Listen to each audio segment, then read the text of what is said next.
नमस्कार विद्यार्थी मित्रांनो, लेट्स कॉन्कर मॅथ्स या यूट्यूब चॅनलवरती तुमचे मनापासून स्वागत.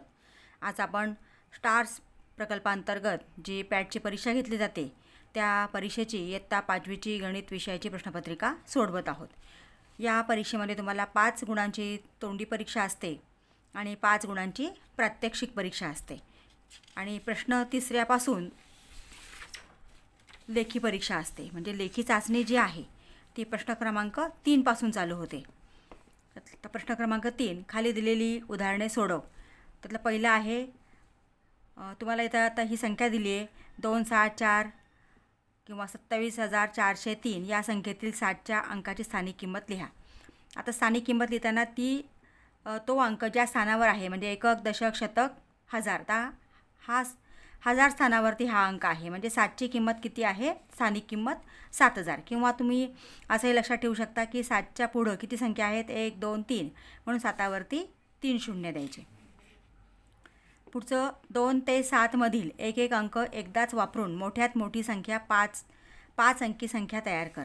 आता मोठ्यात मोठी संख्या जेव्हा तयार करायची असते तेव्हा सर्वात मोठा अंक पहिल्यांदा घ्यायचा, मग त्याच्यापेक्षा छोटा, मग त्याच्यापेक्षा छोटा. म्हणून आता इथं आपण 7 6 5 4 3 याप्रमाणे लिहिलेत म्हणजे 76,543.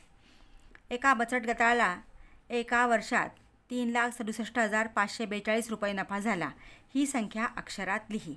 म्हणजे अंकात लिहा, अक्षरात लिहा, हेच गणित आहेत पण थोडेसे वेगळ्या स्वरूपामध्ये हे प्रश्न विचारलेले आहेत. आता ही संख्या इथं दिली आहे, ही अक्षरात लिहायची आहे. मग 3,67,542 किंवा तुम्हाला असं लक्षात नाही आलं पटकन तर तुम्ही एकक, दशक, शतक, हजार, दशहजार, लक्ष याप्रमाणे तुम्ही मोजूनसुद्धा दिलेली संख्या ही अक्षरात लिहू शकता. कोणत्या संख्येला 28ने गुणल्यास गुणाकार 4,844 येईल. म्हणजे 28ला आपण एका संख्येने गुणायचं आहे की त्या दोन संख्यांचा गुणाकार 4,844 येईल. आता गुणाकार आणि भागाकार यांचा परस्पर संबंध असतो. म्हणजे आता इथं अशी संख्या आपल्याला शोधायची असेल तर 4,844ला आपल्याला 28ने भागावं लागेल. म्हणजे आपल्याला ज्या संख्येने गुणायचं आहे ती संख्या आपल्याला मिळणार आहे. मग 4,844ला आपण 28ने भागलं तर 28 1 28, 48मधनं 28 गेले, 20 बाकी उरली, 2 आपण वरनं 4 घेतले, 204 झाले. मग 28 7 196, बाकी उरली 8, वरून 4 घेतले आणि 28 त्रिक 84 म्हणजे 173 ही संख्या येते. 28ने 173ला गुणल्यास 4,844 येईल. आता बेरीज कर. आता बेरीज कर ह्या संख्या तुम्हाला कोणत्याही संख्या आल्या तर बेरीज तुम्हाला करता येते. आता इथे बेरीज करायची आहे, इथं वजाबाकी कर. वजाबाकी करताना तुम्ही इथं संख्या कोडून त्याप्रमाणे वरती संख्या लिहून केली तर चालेल. किंवा इथं 3मधनं 7 जात नाही म्हणून आपण 13 घेतले, 13मधनं 7 गेले 6 आणि जो आपण हातचा इथं घेतलेला असतो तो इथं परत करायचा आहे आणि मग ह्यांची बेरीज करायची. 6 आणि 1 7, 7मधनं 7 गेले 0, 6मधनं 6 गेले 0. पुन्हा आता इथं 6मधनं 9 जात नाही म्हणून आपण 16 घेतले, 16मधनं 9 गेले 7, घेतलेल्या हातचा इथं परत केला आपण, मग 5मधनं 1 गेले 4. अशा पद्धतीने तुम्हाला बेरीज, वजाबाकी, गुणाकार, भागाकाराचं एक एक गणित येतंच. तर त्याचासुद्धा तुम्ही सराव करून ठेवा म्हणजे ते मार्क तुमचे मिळणारच आहेत. नंतर आता पुढचा आहे प्रश्न 4. खाली दिलेली उदाहरणे सोडव. 28 18 या संख्येचे सर्व विभाजक लिही. आता इथं संख्या दिल्या आहेत 28 आणि विभाजक लिहायचे. विभाजक म्हणजे काय, दिलेल्या संख्येला ज्या संख्यांनी भाग जातो, पूर्ण भाग जातो त्या संख्येला विभाजक म्हणतात. मग 28 कोणत्या कोणत्या पाढ्यामध्ये येतात ते शोधून इथे लिहायचं आहे. म्हणजे 28ला 1ने भाग जातो, 2ने जातो कारण 14 दुणे 28, 4ने जातो, 4 7 28, 7 चौक 28, 14 दुणे 28 आणि 28 1 28. म्हणजे ज्या संख्येने भाग जातो ती संख्या या ठिकाणी लिहायची आहे. आता 18ला कोणत्या संख्येने पूर्ण भाग जातो तर 1, नंतर 2 2 9 18, 3 6 18, 7 3 18, 9 2 18 आणि 18 1 18. अशा पद्धतीने विभाजक लिहायचे असतात. आता पुढचं, दिलेल्या सारणीतील संख्यांना भाजकाने निश्चय भाग जात असल्यास बरोबरची खूण कर, नसल्यास फुलीची खूण करायची. आता इथं संख्या दिल्या आहेत आपल्याला 45 आणि 60 आणि इथं भाजक दिले आहेत 2 आणि 5. आता इथं कसोट्या वापरायच्या आहेत. मग 2ने भाग केव्हा जातो, जर दिलेल्या संख्येच्या एकक स्थानी 0, 2, 4, 6 आणि 8 यापैकी अंक असेल तर 2ने भाग जातो. मग यापैकी अंक आहे का? नाही, म्हणजे 2ने भाग जाणार नाही म्हणून फुली केली. आता 60 0 आहे, एकक स्थानी 0 आहे म्हणजे 2ने भाग जाणार आहे. आता 5चा विचार करायचा आहे. तर 5साठी कसोटी आहे की संख्येच्या एकक स्थानी 0 किंवा 5 हा अंक असेल तर 5ने भाग जातो. आता इथं 5 आहे म्हणजे 5ने भाग जाणार आहे. इथं एकक स्थानी 0 आहे म्हणजे 5ने भाग जाणार आहे. अशा पद्धतीने कसोट्या वापरून तुम्हाला कोणत्याही संख्येला भाग कसा द्यायचा ते ठरवता येतं. पुढचं क गणित आहे. एका टोपलीत 20 चेंडू आहेत, त्यातून प्रत्येक गटात 6 चेंडू येतील असे गट तयार करायचे आहे. असे किती गट तयार होतील? टोपलीत किती चेंडू उरतील? म्हणजे तुम्हाला दिलेली संख्या जी आहे त्याचे गट तयार करायचे. तर प्रत्येक गटामध्ये किती पाहिजे? 6, म्हणून आपण 6ने भागलं. मग 20ला 6ने भागलं तर 6 त्रिक 18, म्हणजे 3चा भाग जातो, म्हणजे 3 गट तयार होतील. प्रत्येक गटात 6 चेंडू येतील असे 3 गट तयार होतील. आणि बाकी किती उरली? 2. म्हणजे पुढचे विचारले आपल्याला टोपलीत किती चेंडू उरतील. म्हणजे या ठिकाणी बाकी 2 उरले म्हणजे टोपलीमध्ये 2 चेंडू उरतील. अशा पद्धतीने या प्रकारचं उदाहरण सोडवायचं आहे. नंतर पुढचा आहे प्रश्न 5वा. खालील प्रमाणे क्रीडांगण तयार करावयाचे आहे. त्यासाठी एका चौरस मीटरला 650 रुपये खर्च येतो. तर संपूर्ण क्रीडांगण तयार करण्यासाठी किती खर्च येईल? आता हे मैदान दिलेलं आहे. हे मैदान आहे आयताकृती. याची लांबी आहे 40 मीटर आणि रुंदी आहे 30 मीटर. हे मैदान आपल्याला पूर्ण तयार करायचं आहे, म्हणजे आतली बाजूसुद्धा. म्हणजे यासाठी आपल्याला त्याचं क्षेत्रफळ काढावं लागेल. म्हणून क्रीडांगणाचे क्षेत्रफळ. आता क्रीडांगणाचा आकार हा आयताकृती आहे, म्हणून त्या ठिकाणी आपल्याला सूत्र वापरावं लागणार आहे आयताचे क्षेत्रफळाचं. मग आयताचे क्षेत्रफळ सूत्र काय आहे? लांबी गुणिले रुंदी. म्हणून क्रीडांगणाचे क्षेत्रफळ बरोबर लांबी गुणिले रुंदी. लांबी आहे 40, रुंदी आहे 30. दोघांचा गुणाकार केला 1200 चौरस मीटर. आणि क्रीडांगण तयार करण्यासाठी लागणारा खर्च एकूण चौरस मीटर आहेत 1200 गुणिले दर दिलेला आहे आपल्याला 650. म्हणून 650ला 1200ने आपण भागलं तर इथं आता बघा एकक, दशक, शतक, हजार, दशहजार, लक्ष, किंवा इथं तुम्ही 3-3ने हे केलं तर 7,80,000 रुपये खर्च येणार आहे. पुढचा प्रश्न आहे. खालील आकृतीच्या सर्व बाजू समान लांबीच्या आहेत तर तिची परिमिती किती सेमी असेल? आता एक लक्षात ठेवा की कोणत्याही आकृतीची परिमिती काढायची असेल तर त्या आकृतीला जेवढ्या बाजू आहेत त्या सर्व बाजूंची बेरीज म्हणजे परिमिती असते. म्हणजे इथं आता किती बाजू आहेत? 6 बाजू आहेत. 1, 2, 3, 4, 5, 6 आणि सगळ्या बाजू समान आहेत. मग तुम्हाला काय करावं लागेल? 12 अधिक 12 अधिक 12 अधिक 12 असं 6 वेळा लिहावं लागेल. म्हणजे त्याचा अर्थ काय होतो की तुम्ही 6 वेळा जे लिहिलेलं आहे ते 6 गुणिले 12 केलं तर 72 सेमी येतं. 72 सेमी. म्हणजे या आकृतीची परिमिती 72 सेमी आहे. पण समजा जर आकृतीच्या बाजू वेगवेगळ्या मापाच्या असतील तर सर्व बाजूंची काय करा? बेरीज करा. म्हणजे आकृतीची परिमिती आपल्याला मिळते. त्याचा पुढचं क गणित आहे. आलेख कागदावरील आकृतीचे क्षेत्रफळ काढ. इथं एक चौरस म्हणजे इथं 1 चौरस सेमी दिलेलं आहे. आता कागदाचे क्षेत्रफळ, तर कागदाची किती चौरस आहे बघा? 1, 2, 3, 4, 5. तुम्ही हे सगळे चौरस मोजले तरी चालेल. 1, 2, 3, 4, 5, 6, 7, 8, 9, 10, 11, 12, 13, 14, 15, 16, 17, 18, 19, 20. म्हणजे 20 चौरस सेमी. किंवा याची लांबी किती आहे? 5 चौरस आहे आणि रुंदी किती आहे? 4 आहे. म्हणून 5 गुणिले 4 बरोबर 20 चौरस सेमी असं केलं तरी चालेल. पुढचा 6वा प्रश्न आहे. खालील प्रश्न सोडव. सोयाबीनच्या बियाण्यांच्या पोत्यात 40 किलो आणि 500 ग्रॅम बियाणे होते. पेरणीसाठी त्यातील 21 किलो 700 ग्रॅम बियाणे वापरले तर किती बियाणे शिल्लक राहिले? आता शिल्लक राहिले म्हणजे एकूण बियाणे दिलेले आहेत, त्यातले वापरलेले आहेत आणि शिल्लक काढायचे असले की नेहमी वजाबाकी करायची. आता इथं आपण किलो आणि ग्रॅम लिहिलं तर ही वजाबाकी करताना आपल्याला 500मधनं 700 जात नाही. मग आता इथं बघा आपण ही वजाबाकी कशी करतो. तर इथं किलो आणि इथं ग्रॅम लिहिलं. इथं 40 किलो 500 ग्रॅम, 21 किलो 700 ग्रॅम आपल्याला वजा करायचे आहेत. मग आता हे 500मधनं 700 जात नाही, म्हणून आपण इथं काय केलं, 39 जे आहेत म्हणजे 40 जे आहे त्यातला 1 किलोग्रॅम आपण इकडे घेतला. मग 1 किलोग्रॅम म्हणजे किती, 1000 ग्रॅम.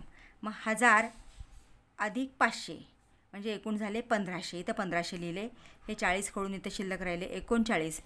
मग 1500मधनं 700 गेले, 800 ग्रॅम शिल्लक राहिले. आणि 39मधनं 21 वजा केले म्हणजे 9मधनं 1 गेला 8, 3मधनं 2 गेले 1, म्हणजे 18 किलोग्रॅम आणि 800 ग्रॅम बियाणे शिल्लक राहिले.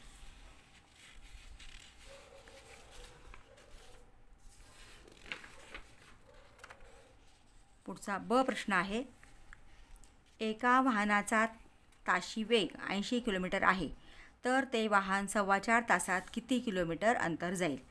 आता एका तासाला 80 किलोमीटर, अजून दुसऱ्या तासाला 80 किलोमीटर, अजून तिसऱ्या तासाला 80 किलोमीटर आणि चौथ्या तासाला 80 किलोमीटर, म्हणजे 80 अधिक 80 अधिक 80 अधिक 80 असं 4 वेळा आपण केलं, किंवा 80 गुणिले 4, तर 320 किलोमीटर जात आहे. आता हे झाले 4 तास. 4.25 तास आहे, म्हणजे वरचा पाव तास जो आहे तो उरलेला आहे. म्हणजे पाव तासातील अंतर जे आहे ते 80 भागिले 4. 80ला 4ने भाग दिला आपण तर 20 येतात. 20 चौक 80 म्हणजे 20 किलोमीटर. मग 4 तासामध्ये 320 किलोमीटर जातं, पाव तासामध्ये 20 किलोमीटर जातं.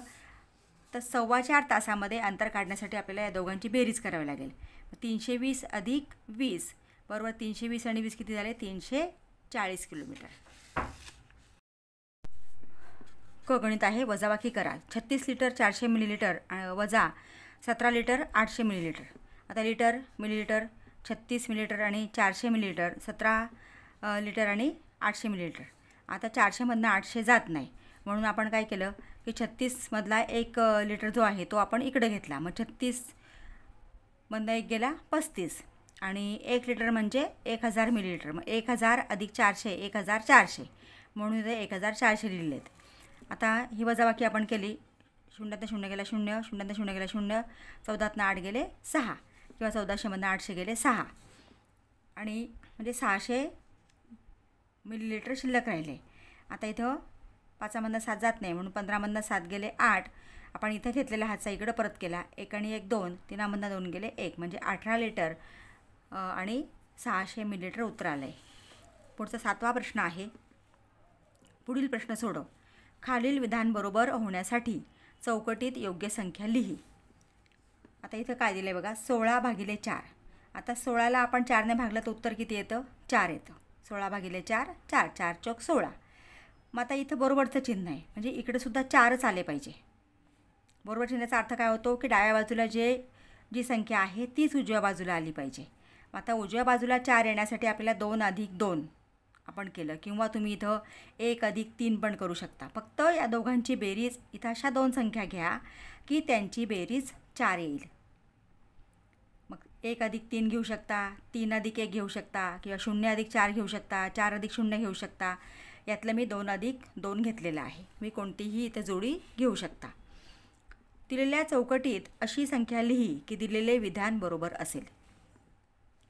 आता 8 भागिले 2 बेचोक 8, म्हणजे इथे 4 उत्तर येत आहे. पण इथं चिन्ह आहे, म्हणजे 4 ही संख्या लहान आहे कोणापेक्षा.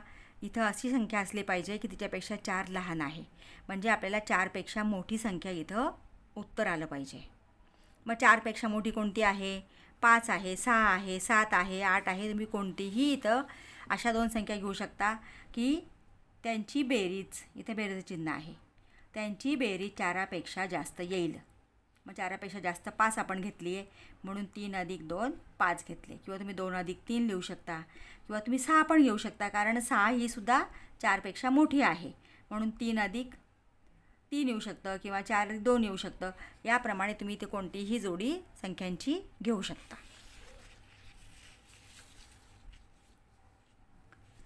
पुढचा 8वा प्रश्न आहे. शाळा सकाळी 10:30 भरते आणि सायंकाळी 4:50 सुटते, तर शाळा एकूण किती वेळ भरते. आता 10:30 भरते आणि 4:50 सुटते. म्हणजे आता यांची आपल्याला इथे वजाबाकी करावी लागेल. पण वजाबाकी करताना तुम्हाला 4:50 10:30 वजा करणं हे योग्य नाही आहे. म्हणून अशा वेळेस 24 ताशी घड्याळ वापरायचं आहे. आता 4:50 मग 24 ताशीमध्ये किती येतात? तर 4 म्हणजे 16 येतात. 16:50 ती शाळा सुटते. मग 16:50 आपल्याला 10:30 वजा करायचे आहेत. मग 50 30 गेले 20 आणि 16 10 गेले 6. म्हणजे शाळा एकूण 6 तास 20 मिनटं असते. म्हणजे अशा प्रकारचं कोणतंही गणित असेल तर तुम्ही ज्यातनं वजा करायचं आहे ते तुम्हाला 12 ताशी घड्याळामध्ये जर दिलेलं असेल ते 24 ताशी घड्याळामध्ये त्याचं रूपांतर करा आणि मग ते उदाहरण सोडवा. प्रश्न आहे, शाळेपासून बस थांब्यापर्यंतचे अंतर 1.5 किलोमीटर आहे. त्यापैकी 850 मीटर रस्त्याचे डांबरीकरण झाले आहे. तर अजून किती अंतराचे डांबरीकरण बाकी आहे? म्हणजे इथं आपल्याला नेमकी कोणती क्रिया करायची ते पहिल्यांदा लक्षात आलं पाहिजे. आता इथं आपल्याला किती बाकी आहे म्हणजे किती शिल्लक आहे. 1.5 किलोमीटरचा रस्ता आहे, त्यातनं 850 मीटर रस्त्याचं काम झालं आहे. म्हणजे इथं आपल्याला वजाबाकी करावी लागेल. आता इथं किलोमीटर आणि मीटर. 1.5 किलोमीटर म्हणजे किती? 1 किलोमीटर आणि 500 मीटर. म्हणून ते 1 किलोमीटर 500 मीटर मी घेतलं आणि 850 म्हणजे 0 किलोमीटर 850 मीटर. आता इथं 500 850 जात नाही म्हणून हा 1 मीटर जो आहे 1 किलोमीटरचा आपण मीटर घेतले. मग 1000 मीटर म्हणजे 1 किलोमीटर म्हणून 1000 अधिक हे 500 1500 म्हणजे इथं 1500 मीटर झाले. 1500 850 वजा केले तर 650 शिल्लक राहतात आणि इथे एकामधनं आपण 1 इकडे घेतला आहे म्हणजे इथे शिल्लक राहिला 0. मग 0 0 गेला 0 म्हणजे 650 मीटर अंतराचं डांबरीकरण काम बाकी आहे. आता पुढचा शेवटचा प्रश्न आहे 9वा प्रश्न. खाली दिलेल्या माहितीवरून आपल्याला चित्रालेख काढायचा आहे. एका रोपवाटिकेमध्ये खालीलप्रमाणे झाडांची कलमे विकली गेली. त्या माहितीवरून चित्रालेख तयार करा. चित्रालेख काढणं अगदी सोपं आहे. तुम्हाला 4 गुणांचा चित्रालेख येतो. आता इथं तुम्हाला कलम प्रकार दिला आहे आंबा, लिंबू, संत्री, चिकू आणि 72, 26, 36, 60. तर इथं आपल्याला चित्र काढायचे असतात. पहिल्या कॉलममध्ये कलम प्रकार तोच आहे आंबा, लिंबू, संत्री, चिकू. आता इथं आपण झाडांची कलमं विकले म्हणून झाडांचं चित्र काढलं. तुम्ही कोणतंही चित्र काढलं तरी चालते. फक्त इथं ह्या ज्या संख्या दिलेल्या आहेत या संख्यांना एकाच कोणत्या तरी संख्येने भागायचं आहे आणि त्या सगळ्या संख्यांना एका संख्येने भाग गेला पाहिजे. आता इथं बघा म्हणजे मी आता इथं 12 घेतलं आहे. एक चित्र बरोबर 12 कलमे म्हणजे 12ने भाग जातो. 12 72 कितीचा भाग गेला?